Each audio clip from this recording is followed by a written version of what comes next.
ప్రభునందు ప్రియులకు క్రీస్తు యేసు వారి ఘనమైన నామములు శుభములు తెలియజేయుచున్నాం. ఈ దినము హెబ్రోన్ క్యాలెండర్ వాగ్దానము. నీ మీద దృష్టి ఉంచి నీకు ఆలోచన చెప్పెదను. కీర్తనల గ్రంథము 32వ అధ్యాయము 8వ చరణములో దేవుడి మాటలు తెలియజేస్తున్నాడు.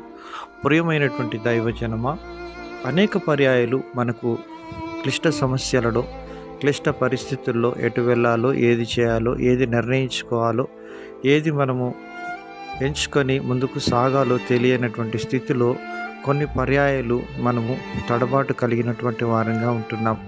అలాంటి పరిస్థితుల్లో దేవాతి దేవునితో మనం గనుక సరైన సన్నిహిత సహవాసం కలిగి ఉన్నట్లయినా దేవుని చిత్తములో మరి ఆయన నీకు తన ఆలోచన చెప్పి నడిపించేవాడుగా ఉంటున్నాడు.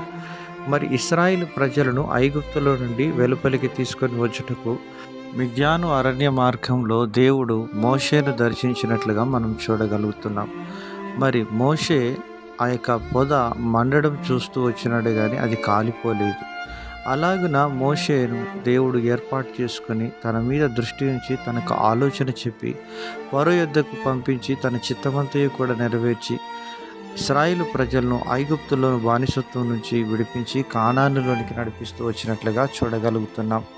యవన కాలంలో తన భర్తను పోగొట్టుకొని వైధవ్యంలో ఉన్నటువంటి రూతు తన జీవితంలో తన యొక్క జీవితం అంతా కూడా అడవి కాచిన వెన్నెల్లాగా అగమ్య గోచర పరిస్థితుల్లో ఉన్నప్పటికీ దేవుడు నయోమి ద్వారా రూతును దర్శించి తనకు ఆలోచన చెప్పి నడిపిస్తూ వచ్చినాడు. ప్రియమైనటువంటి దేవుని ప్రజలారా, దేవుడు ఈరోజు నీ పరిస్థితిని కూడా చూస్తూ ఉంటున్నాడు. ఆయనకు నీవు విధేయత చూపినప్పుడు, ఆయనకు నువ్వు లోబడినప్పుడు, నువ్వు తనకు సజీవ యాగంగా అప్పగించుకున్నప్పుడు దేవుడు నీ జీవితంలో కూడా నీకు ఆలోచన చెప్పి నడిపించేవాడుగా ఉంటాడు. ఎంతోమంది దైవజనులు ఆ రీతిగా దేవుడు తమకు ఆలోచన చెప్పి నడిపించినప్పుడు వారు గొప్పగా లోకానికి, సమాజానికి ఉపయోగకరంగా వాడబడుతూ వచ్చినారు. రైట్ బ్రదర్స్ దేవుని యొక్క కృప మీద ఆధారపడుతూ వచ్చినారు కనుక దేవుడు వారిపై దృష్టి ఉంచి వారికి విమానం కనుగొన్నట్లో సహాయపడుతూ వచ్చినారు. ఇలాగున మనం చెప్పుకుంటూ పోతే ఎంతోమంది మరి గుండు సూది మొదలుకొని విమానం వరకు కనిపెట్టినటువంటి వారు దైవజనులుగా ఉంటున్నారు. ప్రియమైనటువంటి దేవుని ప్రజలారా, వారు దేవునికి లోబడుతూ వచ్చినారు, తమను తాము అప్పగించుకుంటూ వచ్చినారు. అందును బట్టి దేవుడు వారిపై దృష్టి ఉంచి వారికి ఆలోచన చెబుతూ వచ్చినాడు.